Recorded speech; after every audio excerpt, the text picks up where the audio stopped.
Hello everybody and welcome back to the Dragon's Library. So today, I am reviewing the new spooky Netflix release, Castlevania Nocturne, which came out just in time for the Halloween season. By the way, sorry if I sound a little sick and that's coming through in the recording. I've had a little bit of a cold and a cough, so sorry if that affects the quality of the review. Now, Castlevania Nocturne is a follow-up to the fantastic Netflix Castlevania show, which wrapped up in 2021. The new show takes place 300 years later and follows the descendants of Trevor and Sypha, Richter Belmont.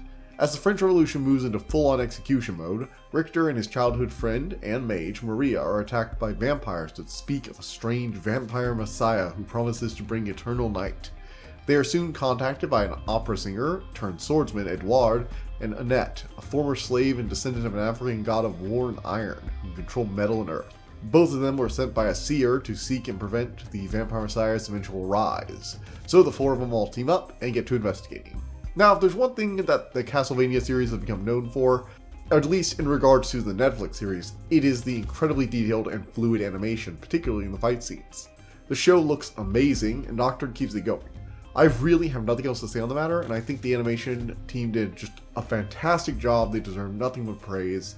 The most impressive bit for me would either be the final battle, right before the big boss showed up, I mean even after that part, or the bit where Richter finally gets his magic back and just roasts those asshole vampires on the lake. Moving on to the characters, we have a lot to go through, so I'll try and be quick on each one.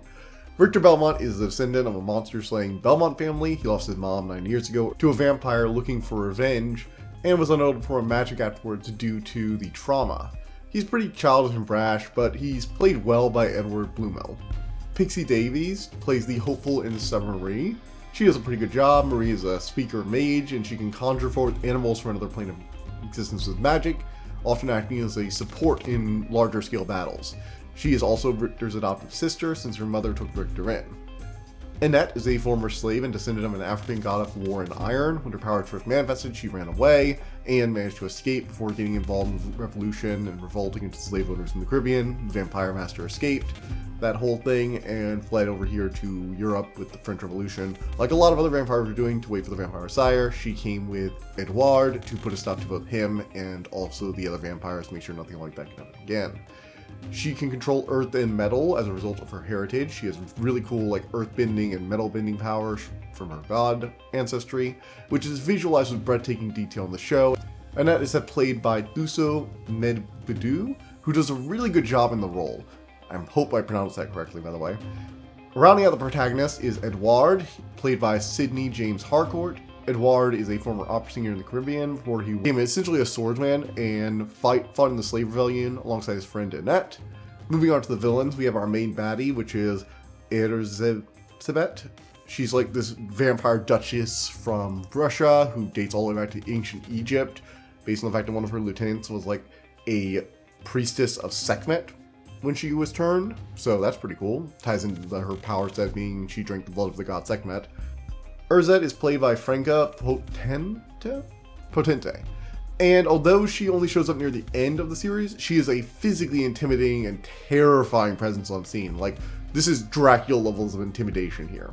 Finally, we have Atroc. He is played by Zan McLaren. He's a really cool character, an Aztec vampire who can take the form of the Quetzalcoatl, which is just really interesting. He killed Richter's mom in the prologue, but seems to be unsure about siding with Erzsébet.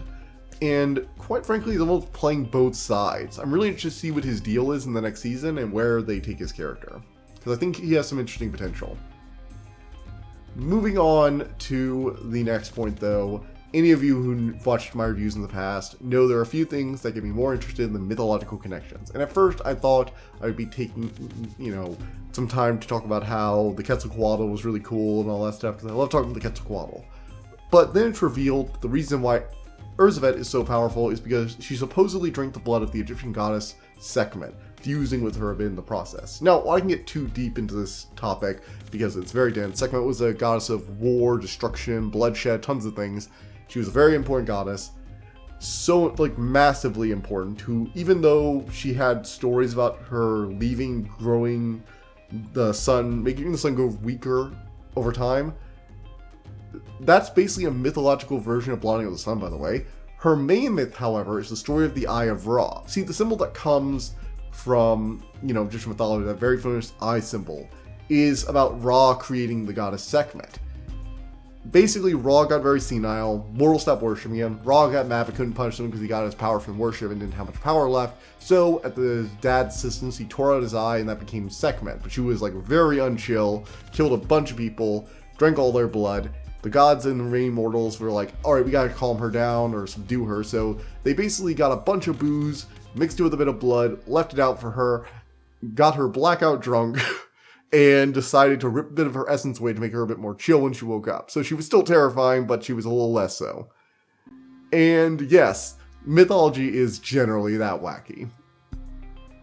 So the idea of like a mythological god who loves feasting on human blood and has a congenital relation with blotting out the sun, although it's because she was sort of a sun goddess, which is a little weird for vampires. But I can definitely see where the connection was like, oh, here's a cool goddess to tie in with vampire lore.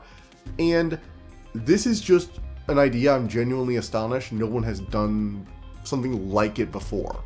In general, I feel like Sekhmet is a massively underutilized goddess in most pop culture, although I think that's partially because she's a goddess of war, blood, death, massacring and destruction, which are hard things to show in kids shows where you might see a lot more of the, lots of different pantheons of gods. So you don't want to put her in anything aimed at children, which a lot of mythology stuff builds its groundwork. So she's never going to be on the same level in a modern context as something like Zeus or Hera or Isis.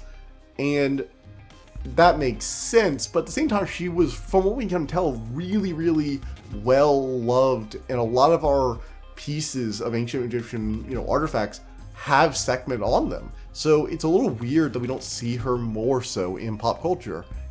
So I'm just glad she's finally getting a moment in the sun. Or I guess a moment in the eclipse, because she's blotting out the fucking sun. Which was Apophis' job, so Sekhmet, stop stealing his stuff. Wait, no, he's a giant snake. You can steal his stuff, Sekhmet, that's cool. Anyway, moving on to the conclusion. Castlevania is a very good, essentially expansion on the original series. I feel like if you want to watch this show, I would still recommend watching the original one first. The original one does a much better job at laying the groundwork for how the rules work in this world. And while this one does add some new twists like God's Blood and stuff like that, I would definitely say that I like this show having watched the original, not necessarily as its own thing entirely. I think it's too grounded in the world the previous one spent so much time getting the viewer to understand the mechanics of. So I would recommend watching this after you've watched the original Castlevania Netflix series, which, trust me, is a very good time. It's a very good 4 seasons. 10 out of 10, highly recommend. Moving on from there, we have the announcements. If you go to our Twitter feed, you will see that we have 2 reviews coming out this week. I'm going to try and go back to 2 reviews. So I'm going to be working on a double book review. It's book 1 and 2 of the Dark God series by Tara Sims, along with the Castlevania Nocturne. I'm also going to be reviewing 2 things next week, hopefully. Baldur's Gate 3 and With the Golden Sword by Rachel Aaron. If everything goes as planned, all those reviews will come out on time. This is me, though, so I'm not sure. We'll see. Moving on from there, we have the end card. So we have a subscribe button. Go to my channel, click on it, subscribe. We have a video YouTube grants and a playlist of all the reviews I've done this year. Varying quality. I'm a bit scattershot. Click on all that. Seriously, means a lot. And I will see you guys next time. Bye.